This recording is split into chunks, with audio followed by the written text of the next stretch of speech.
8 अगस्त 2024 को कोलकाता की एक आरजीकर मेडिकल कॉलेज के अंदर एक जूनियर महिला डॉक्टर रात को 10 बजे हाजिर होती है। वो वहाँ पर as a junior doctor duty निभा रही होती है। उसकी वहाँ पर नाइट शिफ्ट होती है। वो वहाँ पर सेकंड ईयर की पीजी स्टूडेंट भी होती है। उसकी जो नाइट शिफ्ट है वो काफ़ी दिनों से चल रही थी और आज भी उसकी नाइट शिफ्ट होती है। वो नाइट शिफ्ट में आती है। आने के बाद सबसे पहले उसका जो रूटीन चेकअप होता है वो रूटीन चेकअप करती है। उसके जितने भी मरीज़ होती है वो मरीज़ के पास जाती है और उसका वो चेकअप करती है और उसका हालचाल पूछती है। कुछ देर के बाद वो अपना जो रूटीन चेकअप है वो ख़त्म करती है। इतने में यहाँ पर कुछ रात के 2 बज जाते हैं। रात के 2 बजे वो अपने कुछ जूनियर दोस्तों के साथ, जो जूनियर डॉक्टर वहाँ के होते हैं उनके साथ, वो उस अस्पताल की कैंटीन में जाती है। कैंटीन में जाने के बाद वहाँ पर अपने लिए वो खाना ऑर्डर करती है और सब लोग मिलके वहाँ पर खाना खाते हैं। खाना खाने के बाद कुछ देर के लिए वो लोग वहाँ पर टीवी देखते हैं।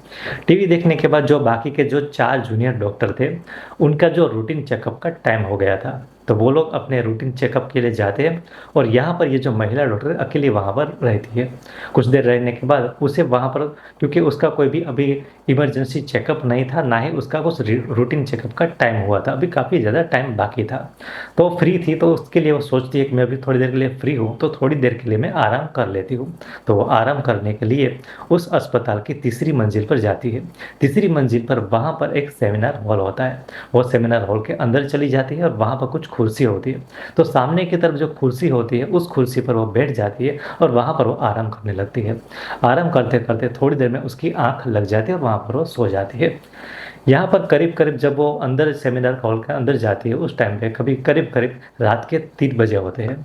उसके बाद उस डॉक्टर के साथ क्या हुआ किसी को कुछ पता नहीं होता है। अब ऐसे ही सुबह हो जाती है। सुबह होने के बाद अस्पताल के कुछ कर्मचारी उस सेमिनार हॉल के अंदर जाते हैं। जैसे ही वहाँ पर जाते हैं वो सामने की तरफ कुछ वहाँ पर कुछ पड़ा हुआ उनको दिखाई देता है। वो नज़दीक जाते हैं।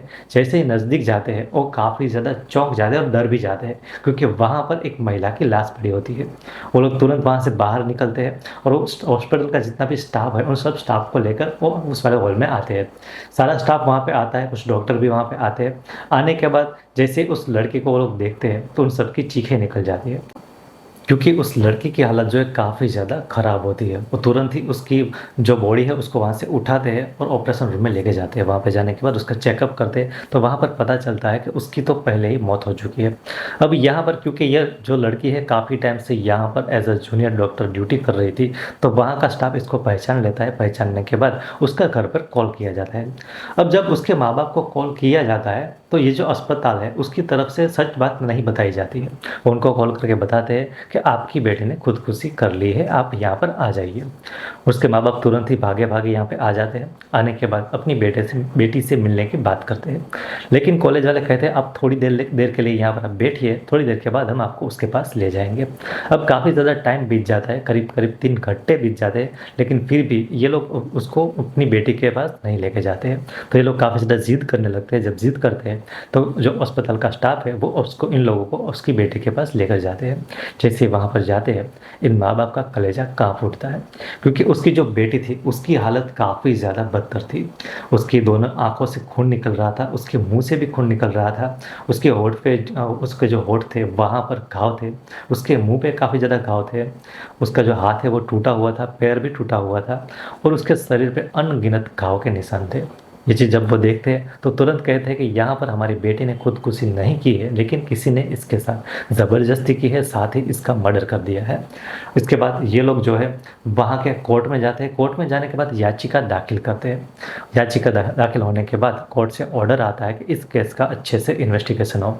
तो तुरंत वहाँ पर पुलिस आ जाती है। पुलिस आने के बाद इस केस का अच्छे से इन्वेस्टिगेशन करते हैं। सबसे पहले तो जहाँ पर वो बॉडी मिली थी वहाँ पर जाते हैं।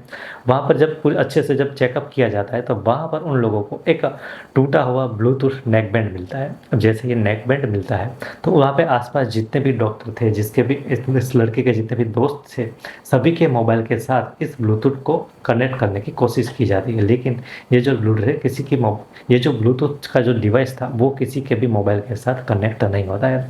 अब यहाँ पर पुलिस वाले जो है अब सीसीटीवी कैमरा को चेक करते हैं। जब चेक करते हैं तो वहाँ पर उनको एक आदमी संदिग्ध मिलता है। वो आदमी अस्पताल के स्टाफ का नहीं था। इस वजह से वो जो अस्पताल के जितने भी स्टाफ होते हैं, जो भी कर्मचारी होते हैं, उनको वो सीसीटीवी फुटेज दिखाते हैं। जब वो उनको दिखाते हैं तो वो बोलते हैं कि ये जो आदमी है वो हमारे स्टाफ का तो नहीं है, लेकिन यहाँ पर पास में जो पुलिस स्टेशन है वहाँ पर एज अ सिविल वॉलंटियर वो काम करता है और अक्सर इस वाले अस्पताल में वो आता जाता रहता है। जब इस बात का पता चलता है तो पुलिस वाले तुरंत ही उस आदमी के पास चले जाते हैं। उसके पास जैसे जाते तो वो वहाँ पर जो पुलिस का जो बैरिकेड होता है वहीं पर सोया हुआ रहता है। उसको उठाते हैं और अपने पास लेकर आते हैं। लेकर आने के बाद जब उसे पूछताछ होती है तो उस टाइम पे वो काफ़ी ज़्यादा नशे में होता है। उसको जो भी सवाल पूछा जाता है उसका वो उल्टा जवाब देता है। जब उसके बाद जब एक पुलिस वाले के पास जो टूटा हुआ जो ब्लूटूथ नेक बैंड था, उस वाले नेक बैंड को इसके मोबाइल के साथ कनेक्ट करने की वो कोशिश करता है। जैसे इस चीज़ की कोशिश होती है वो ब्लूटूथ नेक बैंड इसके मोबाइल के साथ तुरंत ही कनेक्ट हो जाता है। जैसे कनेक्ट हो जाता है पुलिस वाले समझ जाते हैं तो यही आदमी है जिसका मर्डर किया है। तुरंत वो उसको गिरफ्तार कर लेते हैं और अपनी हिरासत में ले लेते हैं और फिर उसकी अच्छे से पूछताछ करते हैं। पहले तो वो आदमी कुछ भी नहीं मानता है, सारी चीज़ों को मना करता है कि उसने कुछ भी नहीं किया है, लेकिन जब उससे अच्छी कड़ी पूछताछ होती है तो वो सब बातों को मानने लगता है और अपना जो अपराध है वो कबूल कर लेता है। उसका कहना होता है कि रात को करीब करीब 3 बजे वो उस अस्पताल के पीछे वाले पार्ट में शराब पी रहा था। शराब पीने के बाद वो अस्पताल के अंदर आता है, तीसरी मंजिल पर जाता है आराम करने के लिए और वहाँ पर जो सेमिनार हॉल होता है उसके पास वो जाता है। सेमिनार के अंदर वो दाखिल होता है तो सामने की तरफ ये लड़की वहाँ पर सोई हुई उसको मिलती है। जब उसको वो देखता है तो उसकी नीयत खराब हो जाती है।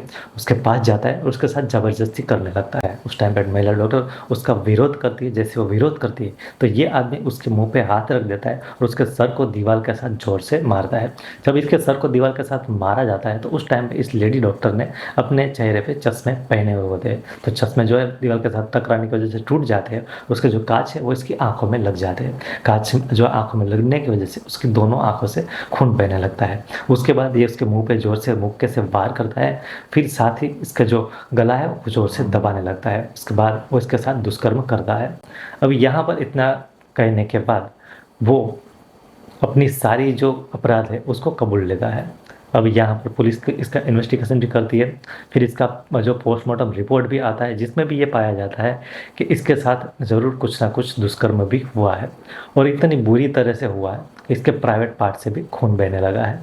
साथ ही इसके शरीर पे काफ़ी ज़्यादा घाव है। दोनों आंखों से भी खून बह रहा था, उसके मुंह से भी खून बह रहा था। इसकी जो गले की हड्डी थी वो गले की हड्डी भी टूटी हुई थी। इसके हाथ टूटा हुआ था, एक पैर टूटा हुआ था और एक उंगली भी टूटी हुई थी। साथ ही इसके पैर के कुछ जो नाखून होते वो नाखून भी टूटे हुए थे।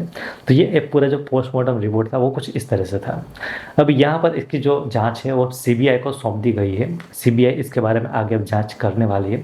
साथ ही काफ़ी लोगों का इसमें गुस्सा भी है और उनका कहना ये भी है कि इस लड़की के साथ जो ये घटना हुई है ये एक आदमी नहीं कर सकता है। हो सकता है इसके साथ काफ़ी और लोग भी शामिल थे।